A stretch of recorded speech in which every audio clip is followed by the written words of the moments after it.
Welcome to this journey through one of the most unsettling and unexplained cases ever documented in the American history. Before we begin, I invite you to leave in the comments where you're watching from and the exact time at which you're listening to this narration. We are interested to know how far these documented accounts reach and at what moments of day or night they find their listeners.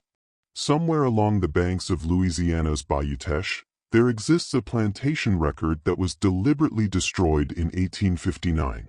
Court documents from New Orleans reference a murder trial that ended abruptly with all transcripts sealed by judicial order. Local parish registries show 71 separate burial plots on a single property, all dated within the same week. Yet official death certificates list only natural causes. For over a century and a half, one name has been whispered in the darkness of Louisiana's sugarcane fields.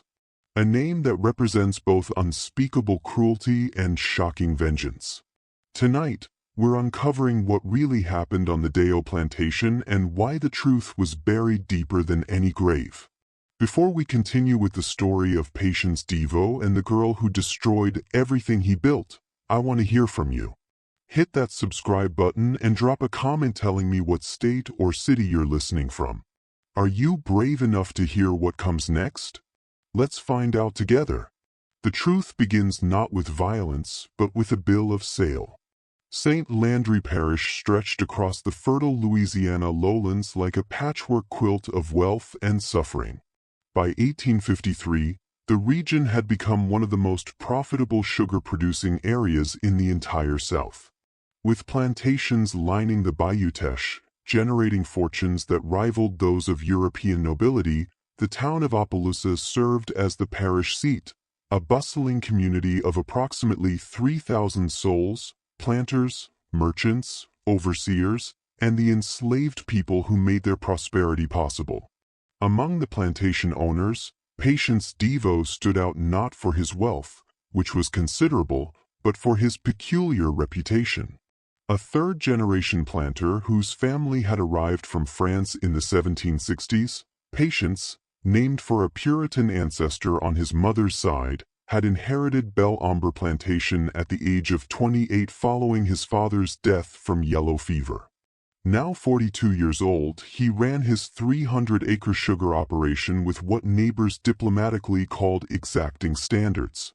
The Devo plantation house rose 3 stories above the Louisiana mud, its white columns gleaming in the subtropical sun. 73 enslaved people worked the property in the fields, the sugar mill, the house, and the various outbuildings that made up the complex machinery of plantation life. The property was profitable, producing nearly 200 hogsheads of sugar annually, enough to maintain Devo's position among the parish's elite planters. But Belle Ombre harbored a secret that even the most callous of Devo's fellow planters would have found disturbing. Devo himself cut an imposing figure, tall and lean, with the kind of angular features that suggested aristocratic breeding. He dressed impeccably, favoring dark suits even in Louisiana's oppressive heat, and maintained a neat beard in the French style. He was educated, having spent 2 years studying in New Orleans, and could quote extensively from both the Bible and various classical texts. He attended church every Sunday at St. Landry Catholic Church, sitting in the Dearou family pew that his grandfather had purchased in 1791. His wife Claudette had died in childbirth 7 years earlier along with their infant son. Since then, Dear had lived alone in the big house, attended by a rotating staff of house servants who, neighbors noticed, rarely lasted more than a few months before being transferred to field work or sold away entirely. The spring of 1853 brought changes to Belle Ombre. In March, a slave trader named Rufus Gaines arrived from Mobile with a coff of 22 enslaved people, recently imported through the illegal but thriving interstate trade. Among them was a girl of approximately 14 years, though her exact age would never be firmly established. The trader manifest listed her simply as Negro girl, field hand, healthy stock.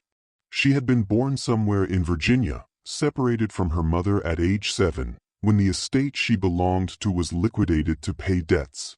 Since then she had passed through 5 different owners, moving steadily southward through the domestic slave trade, each sale taking her further from anything she had known. By the time she reached Louisiana, she had learned to keep her eyes down, her voice silent, and her thoughts hidden behind a mask of compliance. Diarra purchased her for $800, a significant sum that raised eyebrows among the other planters present at the sale. Field hands typically sold for $5 to $600. But Diarra had specific requirements, and this girl met them precisely: young, strong enough for work, but small-framed and isolated, with no family connections on any nearby plantation. The bill of sale listed her as Clara, though she would later claim this was not her true name, merely the latest in a series of names given to her by successive owners, each one stripping away more of who she had been. What happened next would transform her into something else entirely. Clara's first month at Bel Ombre passed in the rhythm common to plantation life. She was assigned to the big house, initially, working in the kitchen under the supervision of Aunt Rachel, an older woman who had served the Devo family for 30 years.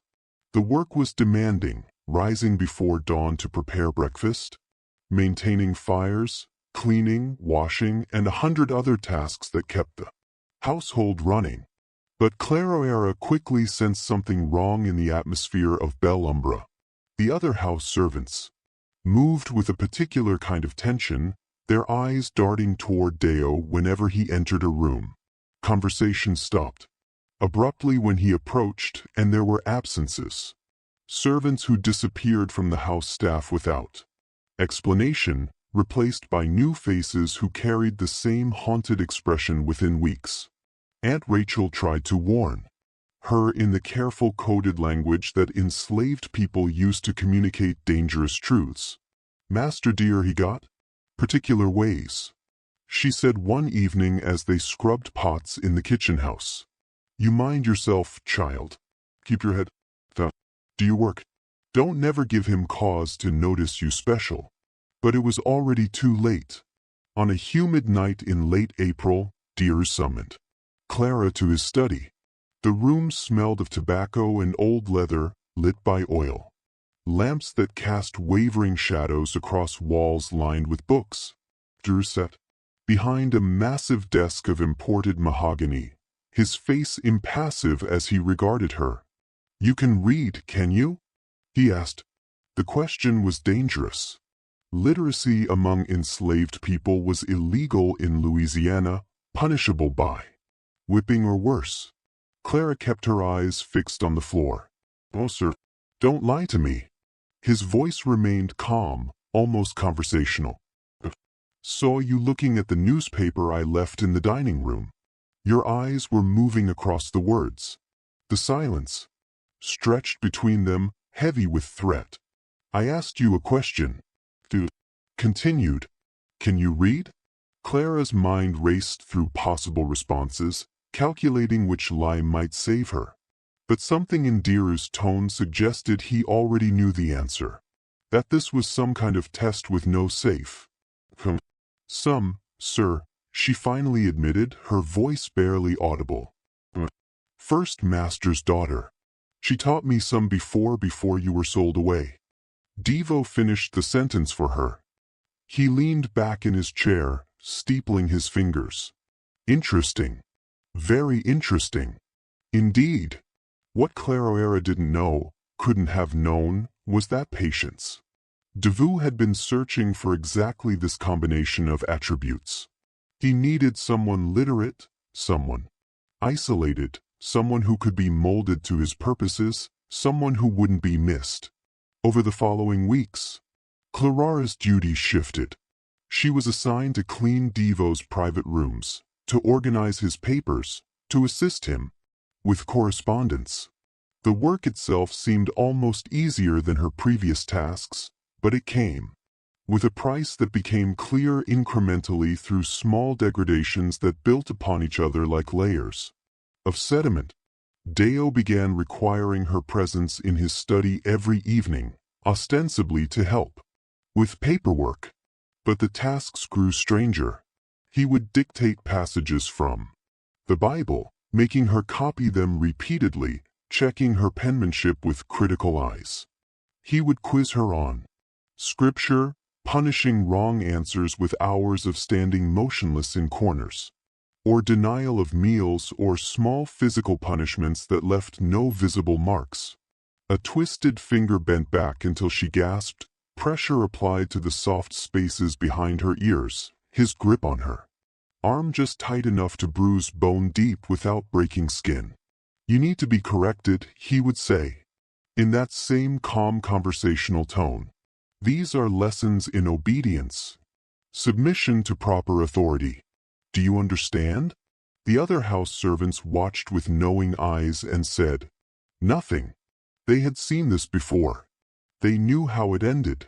By June, Clara's situation had deteriorated beyond anything her previous experience had prepared her for.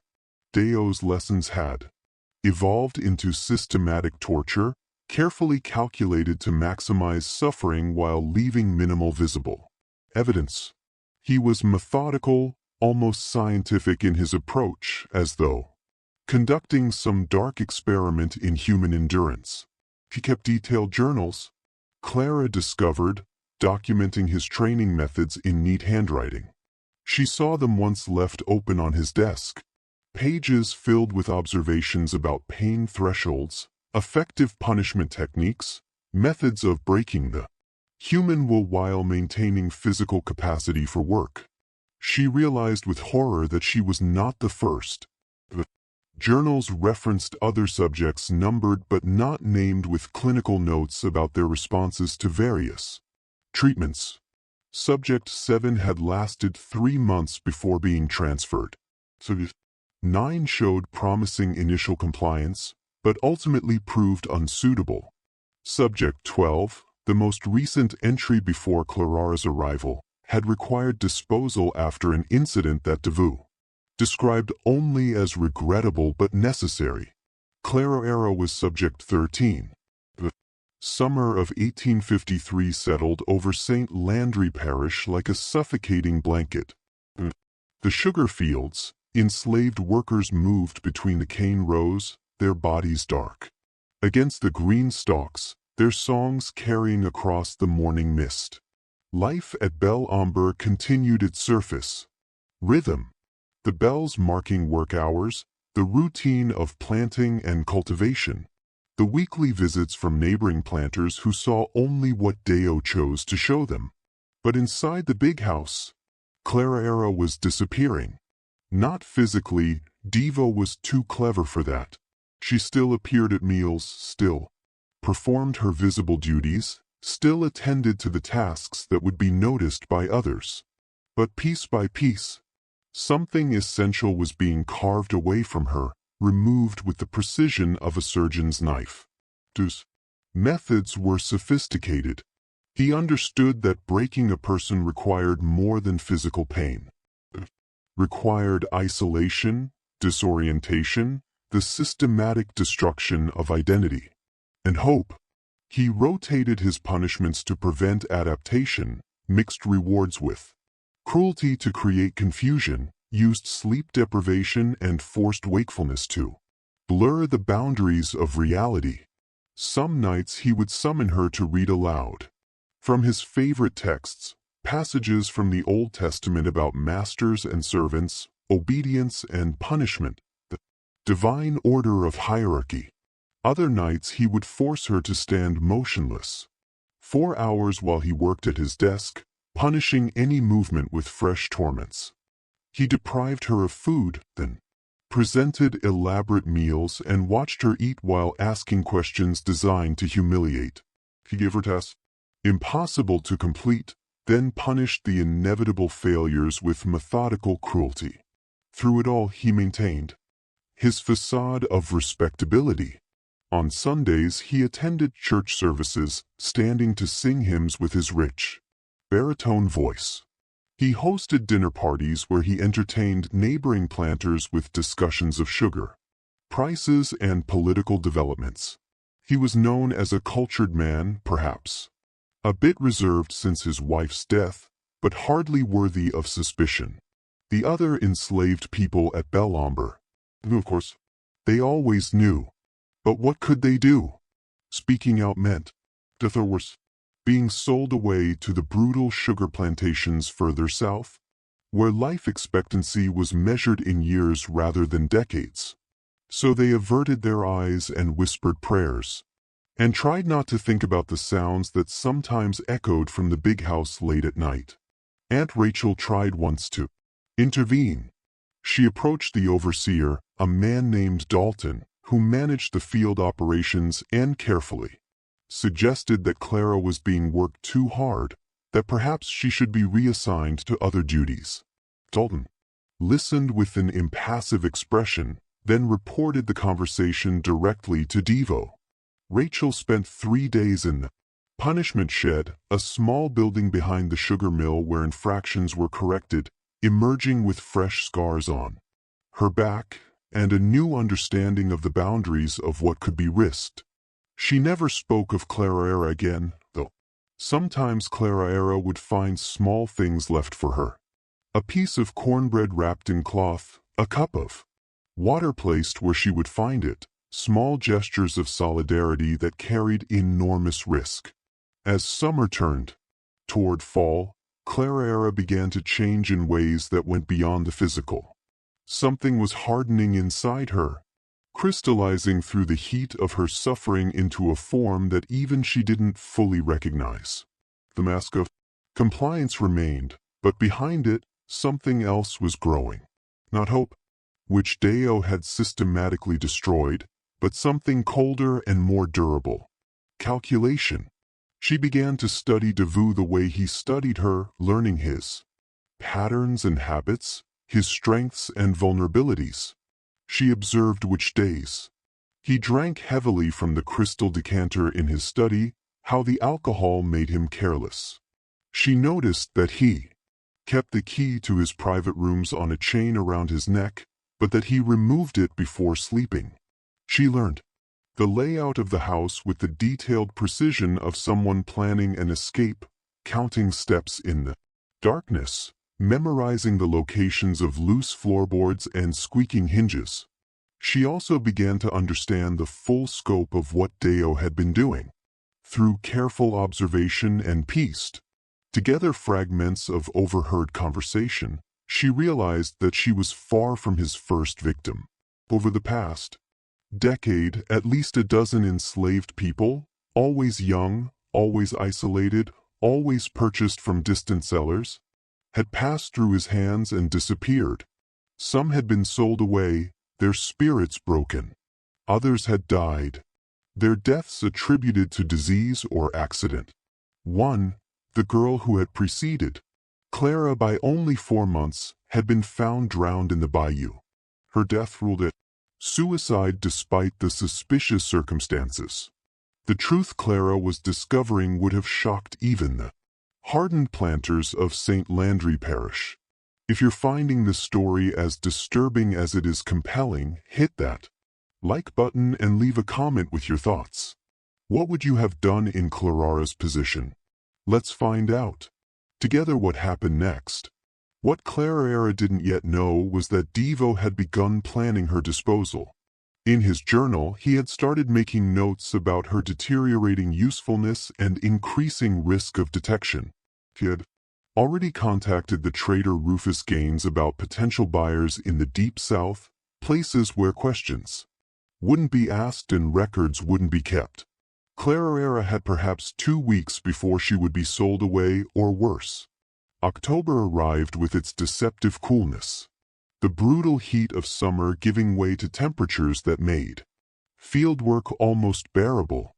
The sugarcane stood tall and ready for harvest, and the lumber prepared for the grinding season, the most intense and profitable period of the plantation year, when the cane would be cut and processed into raw sugar in a round-the-clock operation that would consume everyone's energy for weeks. Devo's mood had shifted in ways that Clara recognized as dangerous. He had become almost jovial, sometimes humming to himself as he worked at his desk. He had also become less meticulous in his torments as, though his attention had moved beyond her to some future prospect. She understood why when she overheard a conversation between Devoux and his overseer in early October. Gainesville. Be here on the 20th, Devoux was saying. I need you to prepare the girl, have her cleaned up, make her presentable. He's found a buyer in the sugar parishes south of New Orleans. They're not particular about condition, but they do want the merchandise delivered intact. The overseer's response was too quiet to hear, but Devoux's reply came clearly. Don't concern yourself with the details. Just make sure she's ready for transport. After that, she becomes someone else's problem. Clarara's heart pounded as she absorbed this information. October 20th was 12 days away. 12 days until she would be sold into what everyone knew were the most brutal conditions in the entire South. The vast sugar plantations where enslaved people were worked to death and replaced like worn-out tools, where life expectancy was 3 to 5 years, where survival itself was considered a form of extraordinary luck. She would not live long enough to be sold. The decision formed in her mind, not as a conscious choice, but as an inevitability, like water finding its path downhill. She could not escape. The patrol system was too efficient. The geography too hostile to runaways, especially a young woman traveling alone. She could not appeal to authorities. The law itself considered her property, not a person with rights to protection. She could not hope for rescue or intervention. Everyone who knew of her situation had already demonstrated their powerlessness or unwillingness to act. But she could act herself. That night Clarara took inventory of her resources. They were pitifully few. Her knowledge of the house, her literacy, her familiarity with Dew's routines, and her access to his private rooms. She also had something else. Something that Devoux himself had given her without realizing it. A detailed understanding of anatomy and infliction of pain, learned from observing his methods, from enduring them, from reading the clinical descriptions in his journals. She began to plan with the same methodical care that Devoux had applied to her. Destruction. The tools she needed were readily available in any plantation household. The sugar mill had sharp implements for cutting cane. The kitchen held knives of various sizes. The carpentry shop contained saws and axes. But Clarara understood that her window of opportunity would be measured in minutes, perhaps seconds. She needed something immediately accessible, something that wouldn't raise suspicion. If she carried it, something that could serve her purposes efficiently. She found it in Devoux's own study. The various items on his desk was a letter opener, a foot-long blade of Sheffield steel, sharp enough to slice paper with precision, pointed enough to penetrate leather, substantial enough to serve as a weapon if wielded with sufficient force. Devoux used it daily, leaving it lying on his desk among his papers, a tool so ordinary that its potential lethality was invisible. Clarara also made another discovery during her careful surveillance of Devoux's evening routine. Wednesday nights, he indulged in particularly heavy drinking, consuming most of a bottle of bourbon while reviewing the week's plantation accounts. The alcohol made him drowsy, made him careless, made him vulnerable in ways he would never be when sober. Wednesday, October 14th, 6 days before she was scheduled to be sold away, would be her only chance. The days leading up to October 14th passed with excruciating slowness. Clarara moved through her routine with mechanical precision, her mind operating on two levels simultaneously, performing her duties while constantly reviewing her plan, searching for flaws. calculating probabilities, preparing for contingencies. She was terrified. The fear lived in her stomach like a physical thing, making food difficult to swallow, making sleep impossible. But underneath the fear was something else, something that burned with a cold, steady flame. Not hatred, exactly. Hatred was too hot, too consuming. This was something colder and more durable. Commitment to action regardless of consequence, an acceptance of whatever price would need to be paid. The plantation continued its rhythms around her, oblivious to the storm gathering in one girl's heart. In the fields, the cane stood ready for harvest, its tall stalks rustling in the October breeze. In the sugar mill, the overseer Dalton supervised repairs to the grinding equipment, preparing for the intense weeks ahead when the mill would run day and night. In the quarters, enslaved, families gathered after dark, sharing meals and stories, creating moments of humanity in a system designed to deny it. Clara observed all of this with a strange detachment, as though she were already a ghost, already separated from the world of the living. She found herself noticing details she had never paid attention to before. The way morning light caught in spider webs strung between the porch columns. The particular sound of Aunt Rachel's humming as she worked in the kitchen. The smell of wood smoke drifting across the yard in the evening. These things seemed suddenly precious, suddenly worthy of attention, as though her mind was cataloging them for a future that might not include such observations. On Monday, October 12th, a traveling preacher arrived at Belombre. This was common practice in rural Louisiana. Circuit-riding ministers who moved from plantation to plantation, conducting services for enslaved communities who were permitted to gather for worship under supervised conditions. The preacher, a thin man named Reverend Caldwell, set up in the cleared space behind the quarters, and, dear graciously, permitted his enslaved workers to attend the evening service. Clara went because absence would be noticed, would raise questions. She sat at the back of the gathered, perhaps 80 people assembled in the fading light, and listened as Reverend Caldwell preached about deliverance. His text was from Exodus, the story of Moses leading the Hebrew people out of bondage in Egypt, the plagues that fell upon their oppressors, the parting of the Red Sea. The Lord sees your suffering, Caldwell proclaimed, his voice carrying across the crowd. He hears your cries, and in his time, his way, he will deliver you from bondage. You must have faith. You must believe that justice, though delayed, will surely come. The words washed over Clara like water over stone.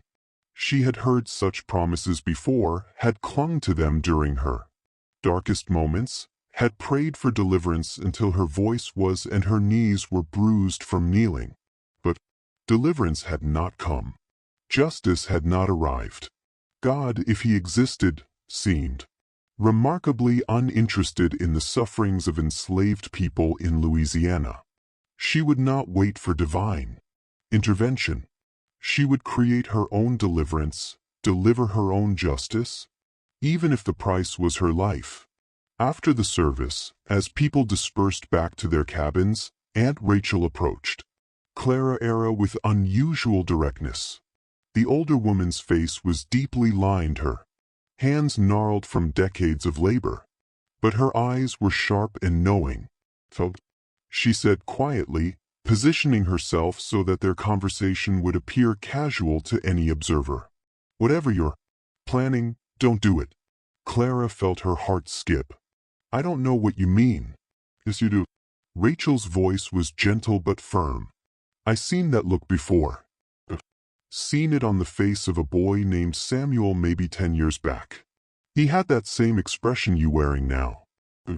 Someone who's decided dying is better than living. You know what happened to Samuel? Clara shook her head. Caught him before he could do whatever he was planning. beat him so bad he couldn't walk for a month. Sold him to a trader heading for the cotton fields in Mississippi. I heard he died within a year. Worked to death in the hot sun. Rachel paused, letting the lesson sink in. Whatever Master Dero done to you, child, it ain't worth throwing your life away. My life is already thrown away, Clara said, surprised by the steadiness of her own voice. I'm being sold on the 20th to the sugar parishes south of New Orleans. You know what that means? Rachel's expression shifted. Genuine distress crossing her weathered features. No, not there. So tell me, Aunt Rachel, what's the difference between dying quickly and dying slowly? At least one way I get to choose. At least one way I get to take something with me when I go. The older woman was silent for a long moment, her eyes searching Clara's face. Then slowly she nodded. I can't stop you. I know that. But I can tell you this. If you're going to do what I think you're going to do, you make sure you finish it. Don't leave him alive to tell what happened. Don't give him chance to hurt nobody else. You understand? I understand. Rachel reached out and squeezed Clara's hand. A gesture so brief that anyone watching would have missed it. May the Lord have mercy on your soul, child, and may he have none on his. Then she was gone, disappearing into the darkness between the cabins, leaving Clara alone with her thoughts and her terrible resolution. October 13th dawned gray and cool with low clouds promising rain that never. Clara woke before dawn as always and moved through her morning routine with the automatic precision of long practice. She built up the kitchen fires, helped prepare breakfast, carried trays to the big house, cleaned rooms, washed dishes, performed the endless small tasks that made up the machinery of domestic service. But today was different. Today, every action carried extra weight. Every moment potentially her last experience of ordinary things. She found herself paying attention to sensations she normally ignored. The texture of linen under her fingers as she folded laundry, the warmth of sun breaking through clouds to touch her face, the taste of the small piece of cornbread she ate for lunch. In the afternoon, Devo summoned her to his study for what she recognized with grim clarity would be his final session of torment before she was sold away. She climbed the stairs to the second floor, walked down the hallway past the portraits of dear ancestors, staring down with painted eyes, and knocked on the study door. Enter, his voice called. The room was exactly as it always was, orderly, scholarly, deceptively civilized. Books lined the walls, their leather spines gleaming in the afternoon light filtering through tall windows. Deer's desk dominated the center of the room, its surface covered with neat stacks of papers, ledgers, correspondence. The crystal decanter of bourbon sat in its usual place along with 2 glasses. Oil lamps waited to be lit when evening came. Deo sat behind his desk, dressed impeccably as always in a dark suit and crisp white shirt. He looked up as Clara entered, his expression mild, almost pleasant. Clara, come in. Close the door. Sit down. He gestured to the straight back chair positioned before his desk, the chair where Clara had spent so many hours enduring his particular brand of education. She sat, keeping her eyes downcast in the posture of submission. He demanded, I want to talk to you about your future, Darrow began, steepling his fingers in a gesture she had come to know well. Mr. Gaines will be arriving in a few days to complete your transfer to new ownership. I thought you might have questions about what to expect. This was new. Deere had never before shown interest in explaining or justifying his decisions. The novelty of it was almost surreal. I have no question, sir, Clara said quietly. No. You're not curious about where you're going, what kind of work you'll be doing. Deer's tone was conversational, almost friendly. This, Clara understood, was part of his psychological method. The unpredictable shifts between cruelty and kindness, keeping his subjects off balance, never certain what to expect. Oh, sir. He studied her for a moment, his eyes sharp despite the mild expression. You're lying. You know exactly where you're going. The sugar parishes, the places where they grind up workers like cane stalks, where 5 years is considered a long life. You're terrified, aren't you? Clara said. Nothing. It's all right to admit fear, Devo continued. Fear is rational. Fear is appropriate. What you should fear most, however, is not the future, but the possibility of trying to avoid it. Do you understand what I'm saying, Clara? He was warning her not to try to escape, not to try to resist, not to try anything that would make him escalate his response. The warning itself was almost gentle, which made it more terrifying than any explicit threat. I understand, sir. Devo leaned back in his chair, seemingly satisfied. You've been a challenging subject, Clara. Not as compliant as some, but more resilient than most. I'll miss our evenings together in a way, but all experiments must eventually conclude, and I find myself eager to begin fresh work with new material. He paused, pouring himself 2 fingers of bourbon from the crystal decanter, sipping it slowly. Do you hate me, Clara? The question was a either answer would displease him, would earn fresh punishment. But Clara found herself responding with unexpected honesty. No, sir. And it was true. Didn't hate him. Hatred implied a relationship, an emotional connection, recognition of shared humanity. What she felt toward Patience Devo was something far colder, an absolute determination that he should cease to exist, delivered with the emotional investment of someone deciding to exterminate vermin. Seemed pleased by her answer, missing entirely the truth behind it. Good, hatred clouds judgment.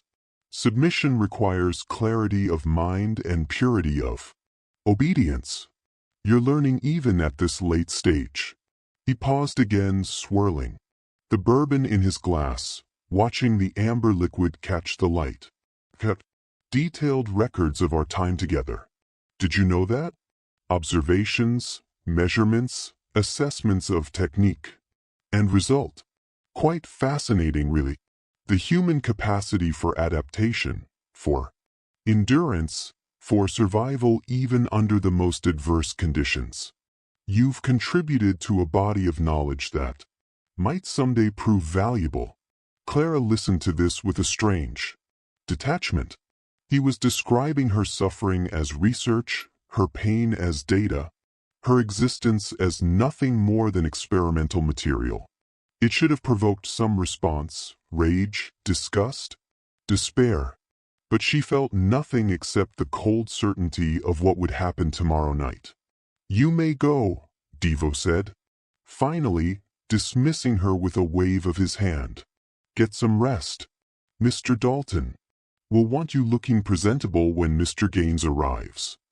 Clara stood curtsied in the manner he required and left the study. She walked down the hallway, down the stairs, through the house to the kitchen, moving like a mechanism wound tight and counting down to release.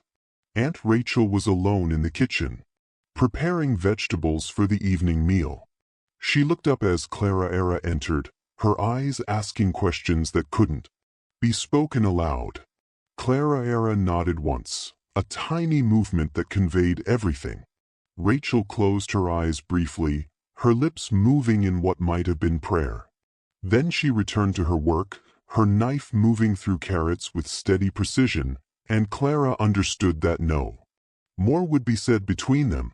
Some things went beyond words, beyond advice, beyond anything except silent witness.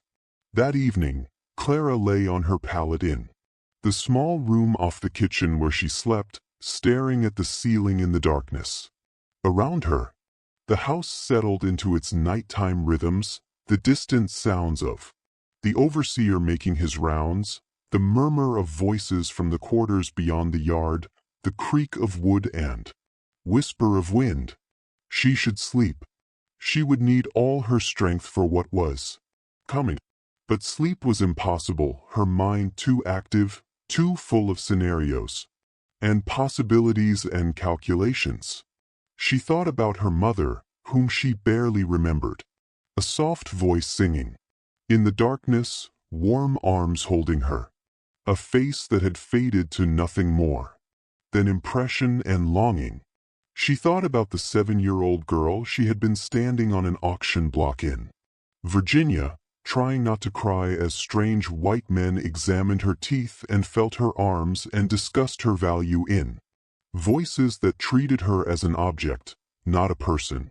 She thought about all the owners who had followed, each one stripping away another layer of who she had been until she could no longer remember her real name, the name her mother had given her, the name that had connected her to family and history and identity. Who was she now? Not Clara Era.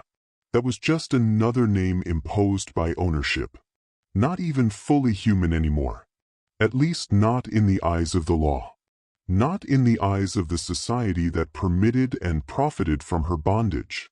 But tomorrow night she would become something, someone, a person who had acted, who had chosen, who had refused to be passive in the face of her own destruction. It wasn't much. It probably wasn't enough, but it was what she had. Hours until dawn passed with excruciating slowness. Clara must have dozed eventually because she woke to the sound of the plantation bell ringing the call to morning labor. Gray light filtering through the single window of her room. Wednesday, October 14th. Her last day as Clara, her last day as anything. She rose, dressed in her work clothes, and began her final day at Belombre. The morning passed in a blur of activity. Clara moved through her tasks with mechanical efficiency, her body performing familiar actions while her mind remained elsewhere, counting down hours and then minutes to the moment that would change everything. Breakfast preparation, cleaning the dining room, carrying water, sweeping floors, washing dishes, the endless cycle of domestic labor that had defined her existence for as long as she could remember. At midday she ate a small meal of cornbread and beans, forcing herself to swallow despite the knot of tension in her stomach. She would need energy. She would need strength. She could not afford weakness. In the afternoon, she found herself alone in Devo's study during her routine cleaning. The room was empty. Devo having gone to inspect the sugar mill with his overseer. This was her opportunity. The letter opener lay on his desk among various papers and correspondence, its Sheffield steel blade catching the afternoon light. Clara had cleaned around it 100 times, had polished its brass handle, had never considered it as anything except another piece of the room's furnishings. Now she saw it differently. She saw its length, a full foot from tip to handle. She saw its weight, substantial enough to penetrate leather or heavy cloth. She saw its edge sharp enough to slice through paper with precision, sharp enough to cut flesh if wielded with force. She picked it up, testing its balance, feeling how it fit in her hand. It was heavier than she expected, more substantial, more real. This was not an abstraction anymore. This was a weapon. This was the tool that would transform intent into action. Her heart hammered in her chest as she made her decision. She couldn't wait until evening to secure it. If you noticed its absence before then, everything would be ruined. But carrying it on her person all afternoon was risky. If she was searched for any reason, if it was discovered, she made her choice. Carefully she wrapped the letter opener in a cleaning cloth, then tucked it into the deep pocket of her work dress, arranging the fabric so that the shape wouldn't be obvious to casual observation. The weight of it pulled at her pocket, a constant reminder of what was coming, of what she was about to become. She finished her cleaning, left the study, and moved through the rest of the afternoon with the letter opener pressed against her thigh through layers of cloth, its presence a secret weight that only she knew about. Evening came. The sun sank toward the horizon, painting the sky in shades of orange and red that seemed almost obscenely beautiful.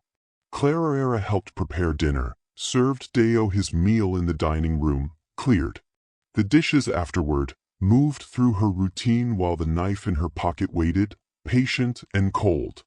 At 8 o'clock, Devo retired to his study as was his Wednesday custom. Through the closed door, Clara could hear familiar sounds. The clink of glass on glass as he poured bourbon, the creak of his chair, the rustle of papers as he worked through plantation accounts and correspondence. She waited in the hallway outside, her back against the wall, one hand in her pocket wrapped around the letter opener's handle. Her heart was beating so loudly she was certain everyone in the house must hear it, certain that someone would discover her lurking here and demand to know what she was doing. But no one came. The house was quiet except for distant sounds from the kitchen and quarters, the ordinary noises of evening at Belombre. Time passed with strange elasticity, seconds stretching into minutes, minutes compressing into moments. Clara found herself in an odd state of consciousness, simultaneously hyper-aware of every sensation and somehow distant from them. All, as though she were watching herself from outside her own body. At 9 o'clock, precisely on schedule, Devru's voice called through the door. This was the moment. This was the threshold. Once she crossed it, there would be no going back, no undoing, no reprieve. Everything that followed would flow inevitably from what happened in the next hours. Clara took a breath, feeling the letter opener's weight in her pocket one last time. Then she opened the study door and stepped inside. The study was warm, lit by 2 oil lamps that cast wavering shadows. Across the walls of books, Deru sat behind his massive mahogany desk, his face slightly flushed from the bourbon he'd been drinking. The bottle beside him was more than half empty. He had consumed more than usual tonight, which was exactly what Clara had been counting on. His movements when he gestured for her to close the door were slightly less precise than normal. His eyes slightly unfocused. He was drunk or close to it, vulnerable in ways he would never be when sober. His guard lowered, his reactions slowed, his judgment impaired. "Come here," he ordered, gesturing to the spot beside his desk where Clara had stood so many times before. Clara moved forward, her right hand still in her pocket, fingers wrapped around the letter opener's handle. Everything seemed to slow down, each second stretching into eternity. She could see individual dust motes floating in the lamplight. She could hear her own breathing, her own heartbeat, the creak of floorboards beneath her feet. She could smell the bourbon on Deo's breath, the tobacco smoke that clung to his clothes, the faint scent of leather and old paper that permeated the study. Time seemed to compress and expand simultaneously. Her peripheral vision, she could see the crystal decanter on Devo's desk, the light refracting through the amber liquid within it. She could see the ledger books stacked neatly on the corner of his desk, each one recording the financial transactions that reduced human beings to columns of numbers and profit margins. She could see Devo's hands, the hands that had inflicted so much calculated suffering, resting on the desk's surface, fingers drumming idly against the polished wood. "I've been reviewing my notes on your progress," Devo was saying, his words slightly slurred. Quite remarkable, really. Your capacity for endurance, your ability to adapt to challenging circumstances. It's almost a pity that our work together must end. But as I said, all experiments must conclude eventually. He reached for his bourbon glass, raised it to his lips, drank deeply. Attention was momentarily diverted, his neck exposed above his collar, the lamp light casting shadows in the hollow of his throat. Clara acted. She pulled the letter opener from her pocket in a single fluid motion and drove it toward Dero's neck with all the force she could muster.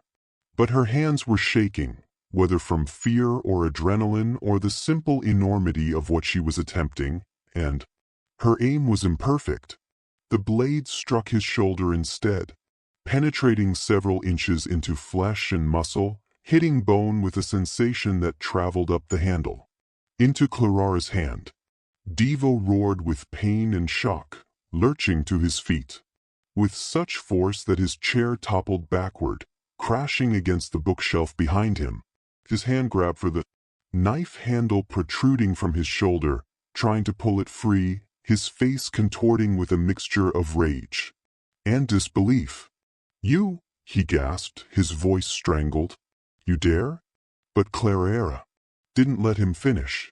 6 months of accumulated suffering, 6 months of systematic torture, 6 months of helpless submission erupted from her in a fury of action.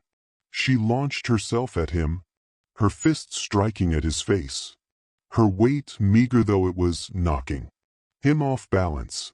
They crashed into the bookshelf behind his desk, volumes tumbling down around them in a cascade of leather and paper. Devo was larger and stronger. Clara had known this would be the case, had factored it into her planning, but he was also drunk and wounded. Blood soaking through his shirt from the stab wound in his shoulder, his movements uncoordinated, his reaction slowed by alcohol and shock.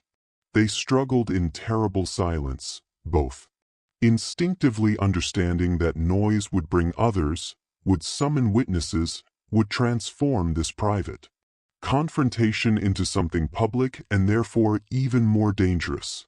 The only sounds were their breathing, harsh and ragged, and the impact of bodies against furniture, the crash of objects falling, the scrape of shoes against floorboards.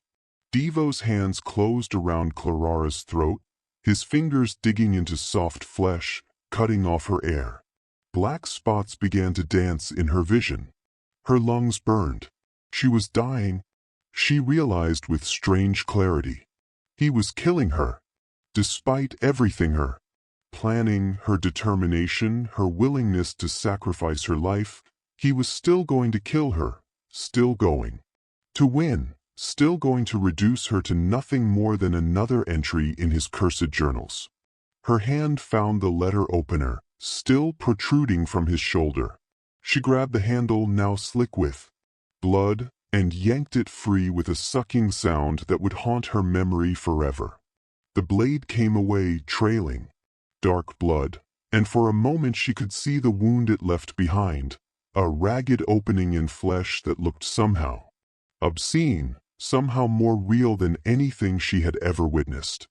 Then she drove the blade into him again and again and again. She struck wherever her hand could reach, his chest, his stomach, his arms. As he tried to defend himself, each blow was powered by 6 months of torture.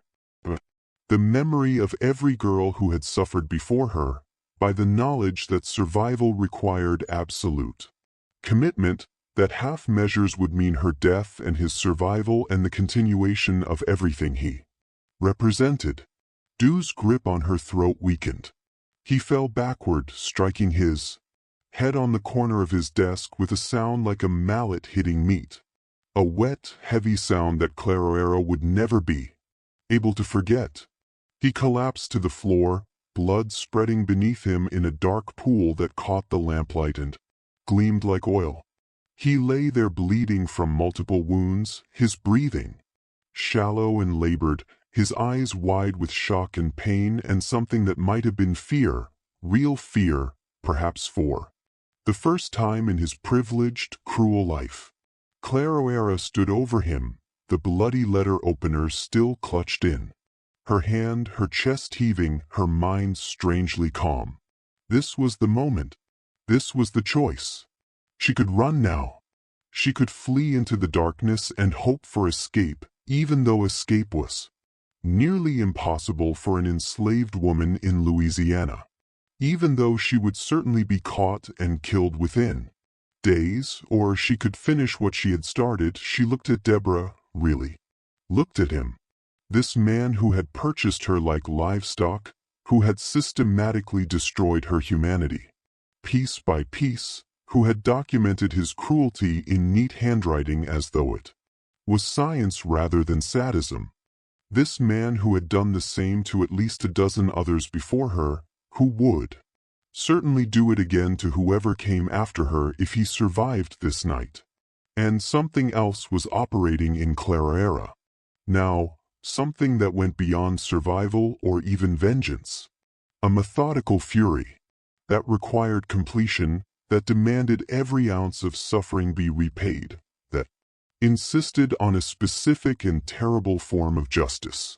She looked at the tools available in the study, the letter opener still in her hand, its blade now dark with blood, a heavy brass candlestick on the desk, a fire poker leaning against the fireplace, various implements scattered around the room, ordinary objects that could be repurposed for extraordinary ends. She looked at Deer himself, still conscious, still breathing, still aware. Enough to understand what was happening to him. His eyes met hers, and in them she saw something she had never seen before. Real, helpless, desperate fear. You studied pain, Clara heard herself say, her voice strange and distant in her own ears. You documented it. You treated it like science. Wrote about thresholds and tolerances and breaking points. Now you're going to learn everything you taught me. Followed would shock even the most hardened observers of plantation violence, would create a legend that would persist for generations, would transform Clara from victim into something else entirely, something that represented both the absolute depths of human cruelty and the absolute limits of human endurance. Clara made a decision in that moment, a decision that was both calculated and emotionally driven, both rational and insane. She would not simply kill Patience Dew. She would dismantle him. She would reduce him to components.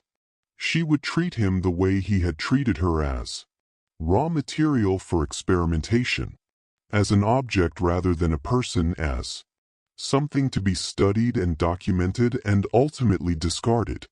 She began methodically using the letter opener and other tools she found in the study. The brass candlestick became a hammer. The fire poker became a lever. Various implements from Deru's desk drawers.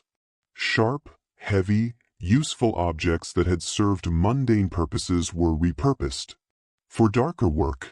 And through it all, Clara was careful.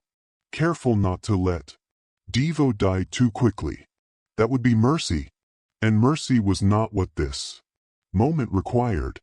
Careful to work in silence, stuffing cloth in his mouth to muffle sounds, mindful that the other enslaved people in the quarters beyond the house should not be implicated in what was happening.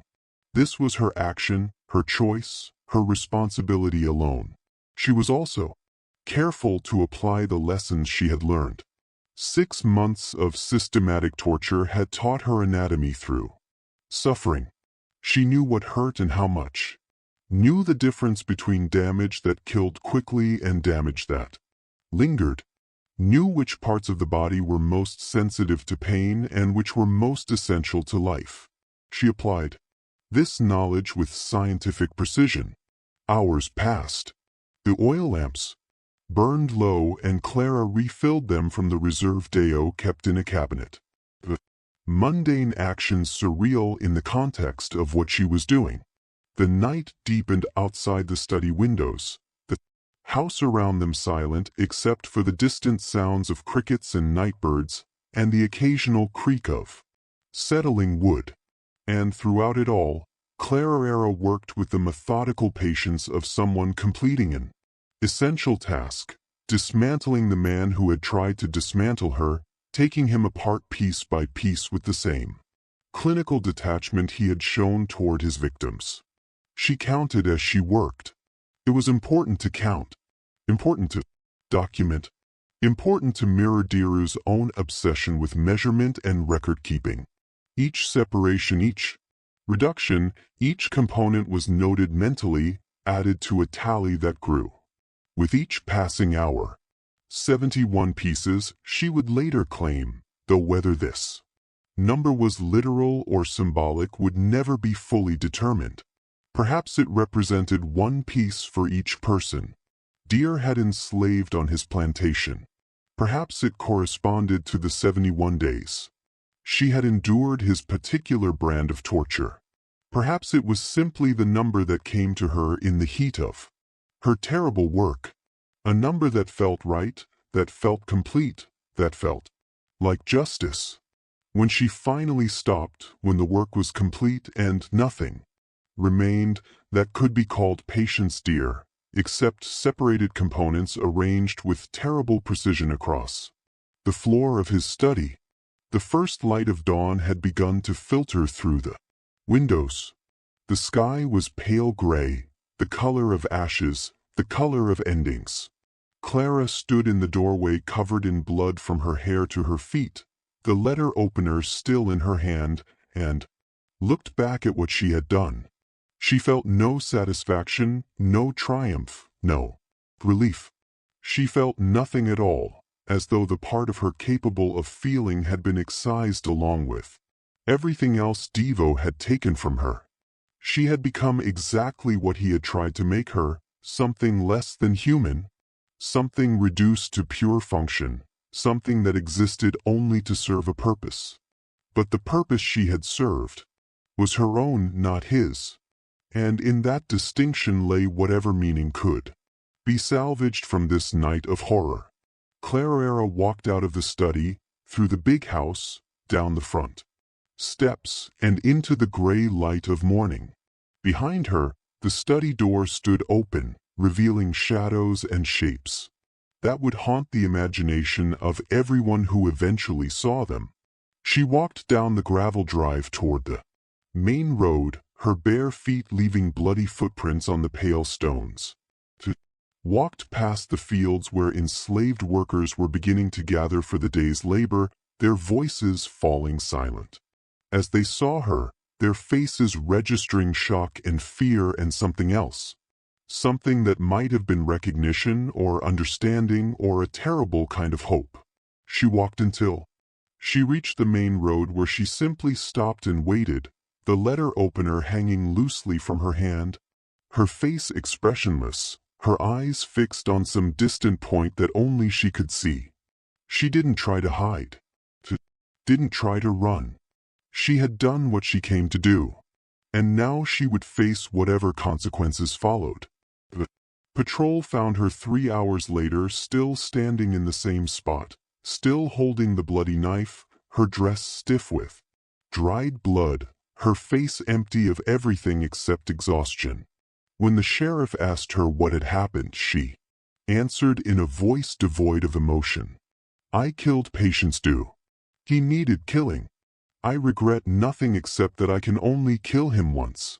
Oh, the discovery of Patience Dew's remains triggered chaos across St. Landry Parish when the overseer Dalton entered the study at dawn to review the day's work assignments. Finding the door standing open, finding the silence within somehow worse than any sound, he discovered a scene that would haunt him for the rest of his life. His screams brought the other house servants running. Rachel arrived first, took one look through the doorway, and immediately began harrying the others away, preventing them from seeing what lay inside. But it was too late. they had glimpsed enough. Word spread through the quarters within minutes, carried on whispered breaths and horrified expressions. The parish sheriff arrived within hours, accompanied by a coroner named Harding and half a dozen armed deputies. They sealed the study and began documenting what they found with grim efficiency. The coroner, a man who had performed autopsies on yellow fever victims and battlefield casualties during the Mexican War, emerged from the room pale and shaken, refusing to provide details about what he had witnessed beyond the bare minimum required for his official report. "I've seen men torn apart by cannon fire," Harding told the sheriff, his voice unsteady. "I've examined bodies pulled from the river after weeks in the water. I've cut open victims and dissected corpses in anatomy classes, but I have never in 20 years of medical practice seen anything like what's in that room. It's not human. It's not possible. He couldn't finish the sentence." The sheriff, a man named Budrow, who had served in his position for 15 years, took his own look at the study. He stayed inside for perhaps 5 minutes before emerging, his face gray, his hands shaking as he fumbled for his pipe. He smoked 3 bowls of tobacco in rapid succession before he felt composed enough to issue orders. "No one speaks of what's in that room," he told his deputies. "Not to your families, not to your friends, not to anyone. Whatever we saw in there, it doesn't leave Belombre. Is that understood?" The deputies nodded, their faces reflecting the same shock that Budrow felt. By noon, news of Devo's death had spread across the parish. Though the details remained carefully obscured, the official story released by Sheriff Budrow after consultation with the parish judge and several prominent planters stated only that Patience Deer had been murdered by an enslaved woman in his household, who was subsequently apprehended by authorities. But rumors spread faster than official statements, carried on the lips of enslaved people who whispered to each other in the fields, of house servants who spoke in coded language to their counterparts on other plantations, of freed men and poor whites who gathered in Opelousas taverns and speculated about what had really happened at Belombre. The numbers varied.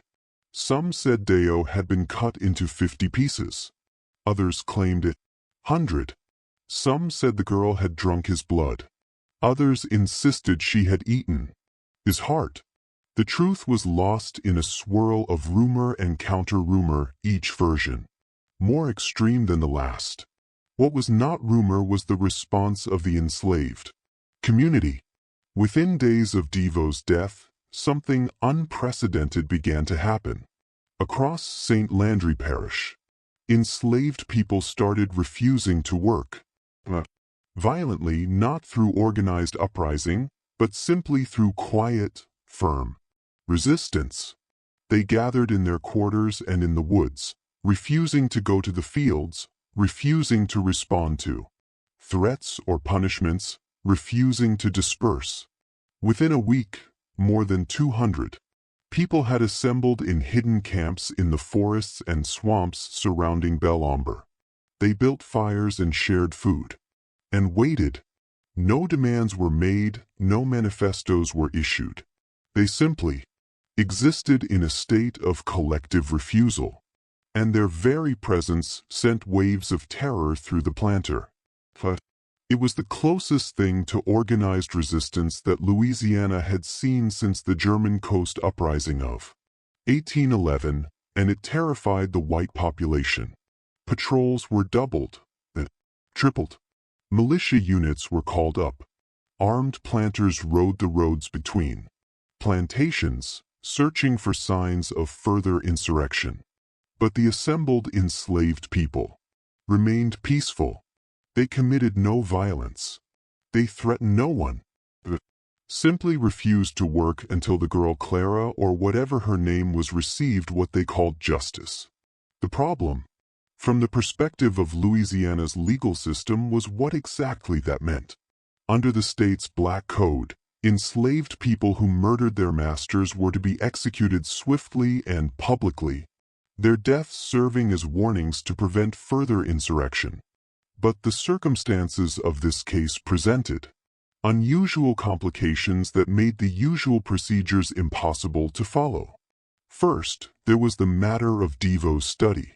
When authorities searched it thoroughly, they discovered his journals, detailed records of systematic torture spanning more than a decade, descriptions of methods and results, clinical notes about previous victims. The documents were so disturbing that the judge presiding over Clara's case, a man named Brossard, who had served on the bench for 20 years, ordered them sealed immediately. "It cannot be made public," Brossard told the sheriff and the parish prosecutor in a closed meeting. "If word spreads about what Deo was doing, it will provoke reactions we cannot control. The enslaved population will use it as justification for violence. Abolitionist newspapers in the North will seize on it as propaganda. Our entire social order could be called into question. But the journals provide context for what the girl did," the prosecutor argued. They explain nothing," Brossard interrupted. "They are the ravings of a disturbed mind, and they will never see the light of day. Seal them, lock them, but they are not to be referenced in any court proceeding. Is that clear?" So the journals were removed from evidence, placed in a sealed box and stored in the parish courthouse vault, where they would remain officially at least for the next century and a half. Second, there was the question of how Clara had accomplished what she did. The physical evidence suggested a sustained assault lasting hours, requiring strength and determination that seemed implausible for someone of her size and condition. Medical experts brought in to examine the study were baffled by the precision of what had been done, the apparent anatomical knowledge required, the sheer physical endurance necessary to complete such work. "It's not possible," one doctor insisted. "A girl of her size and strength simply could not have done this alone. There must have been others involved, multiple assailants working together." But Clara, when questioned, maintained that she had acted alone. "No one helped me," she stated flatly during her one and only interrogation. "No one knew what I was planning. This was my choice and mine alone. I will not allow others to be punished for my actions." Third, and most troubling for the parish authorities, was the continued presence of the assembled enslaved people in the forests and swamps. They showed no signs of dispersing. If anything, their numbers were growing as word spread to neighboring parishes, and while they remained peaceful, their very existence represented a challenge to authority that could not be allowed to stand. The trial itself was conducted in near total secrecy. The courtroom was closed to the public. No journalists were permitted. No transcript was made of the proceedings. Clara was represented by a court-appointed attorney named Hurt, a young lawyer who spoke perhaps 50 words on her behalf, most of them procedural formalities. The prosecution presented its case in less than an hour. Devo was dead. Clara had confessed to killing him. The evidence was overwhelming. The law was clear. The verdict should be death, carried out publicly as a warning to others. But Judge Brossard faced an impossible situation. Executing Clara would provoke the gathered enslaved people to violence. He had no doubt of that. The parish did not have sufficient forces to control an uprising of that scale. People would die, property would be destroyed. The entire social order of the region would be threatened. On the other hand, failing to execute her would be seen as weakness, would suggest that enslaved people could murder their masters and escape justice would encourage further resistance and rebellion. Brossard adjourned the trial without issuing a verdict, claiming he needed time to Consider the legal complexities of the case. In reality, he spent the next 3 days in frantic consultations with the governor, with prominent planters, with militia commanders, trying to find a solution that would satisfy the demands of law and order without triggering the violence that everyone feared. The solution, when it came, was characteristically Southern in its combination of pragmatism and dishonesty. On October 28, 1853, Sheriff Budrow issued a brief statement. The matter of the death of Patience Deer has been resolved to the satisfaction of the court and in accordance with the laws of Louisiana. Justice has been served. All enslaved persons are ordered to return to their plantations and resume their normal duties. Anywho, refuse will be considered in rebellion and dealt with accordingly. No further details were provided. No verdict was announced. No execution was recorded. Clara vanished from official records. After that date, no sale appears in any parish registry. Her name simply ceases to appear in any documentation. The assembled enslaved people, after several more days of tense standoff, gradually dispersed and returned to their plantations. No violence occurred. Arrests were made. Life in St. Landry Parish slowly returned to its normal rhythms, though an undercurrent of tension would persist for years. What actually happened to Clara became the subject of endless speculation and rumor. Some claimed she had been sold to a plantation in Texas. Her identity obscured to prevent her from becoming a martyr. Others insisted she had been quietly executed and buried in an unmarked grave in the woods behind Belle Umber. A few whispered that she had been helped to escape by abolitionists, smuggled north through the Underground Railroad to freedom in Canada. There was even a persistent rumor, never confirmed but never entirely dispelled, that Judge Broussard had made a deal with certain powerful interests, that Clara had been purchased by agents working for Northern abolitionists, that money had changed hands, that she had been transported out of Louisiana under cover of darkness to live out her days in freedom somewhere far from the scenes of her crime. The truth, like so much else about this case, was deliberately obscured, hidden behind layers of official silence and unofficial myth-making. What is known is this Belle Umber plantation was sold at auction in December 1853, purchased by a consortium of planters who divided the property among themselves. The big house was demolished the following spring, its materials salvaged or burned. The site left empty.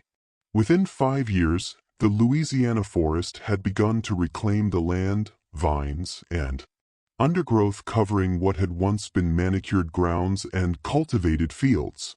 The 71 burial plots mentioned in parish records, discovered by workers clearing the grounds after the auction, were never adequately explained.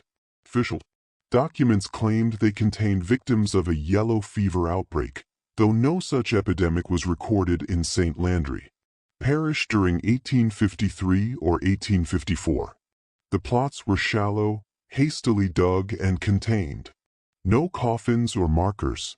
Local historians who later researched the matter found no death certificates, no names, no explanation for why so many people would have been buried on the same property within the same week. Some speculated they were not graves at all, but rather holes dug by authorities searching for evidence, though evidence of what was never clarified. Others believed they represented something more symbolic, perhaps 71 separate sites where parts of Dewar had been buried, each piece interred individually in some grim memorial to Clara's methodical vengeance. Or perhaps they marked the number of people Deer had tortured and killed over his years of systematic cruelty. Victims whose deaths had been disguised as disease or accident or simply erased from record. The truth was never officially established, and after a few years the question ceased to be asked. In the decades that followed, the story of Clara and Patience Devo became legend, then myth, then a whispered tale told in the quarters of Louisiana plantations. Among enslaved communities, she became a folk hero. Her name, or the name she had been given since her real name was never known, invoked as a reminder that even the most powerless person possessed the capacity for resistance, that cruelty could breed consequences, that the human spirit could not be entirely broken, no matter how systematic the attempt among the planter class. She became a cautionary tale, rarely spoken of directly, but always present as a reminder that absolute power was never quite as absolute as it. That treating enslaved people with excessive cruelty could provoke reactions that threatened the entire system on which their wealth and comfort depended. The sealed journals remained in the parish courthouse vault, officially forgotten, but occasionally rediscovered by curious clerks or historians who were then quickly warned away from examining them too closely. Some claimed to have read portions before being stopped, reporting contents so disturbing that they refused to provide details. Others insisted the journals had been destroyed decades ago, that the sealed box in the vault contained nothing but ashes and dust. The Civil War came and went. Slavery ended through federal force rather than internal collapse. Louisiana entered its long, brutal period of Reconstruction and Jim Crow, violence and resistance continuing in new forms, under new names. The story of Clara faded from public memory, preserved only in oral traditions and in sealed documents that few people knew existed and fewer still were permitted to see. But in certain corners of St. Landry Parish, in certain communities with long memories, the story persisted. Older people would tell younger ones about the girl who had killed the master, who had refused to die quietly, who had taken her vengeance with methodical precision and transformed her suffering into something that could not be ignored or forgotten. Whether she lived or died, whether she found freedom or remained in bondage until emancipation, whether she ever reclaimed her true name or remained Clara forever. These questions were never answered with certainty. What remained was the undeniable fact of what she had done. On the night of October 14, 1853, a young woman subjected to unspeakable cruelty had refused to accept that suffering as her fate. She had acted knowing that action meant almost certain death, choosing violence not from madness, but from a cold calculation that her life was already forfeit, and therefore had nothing left to lose.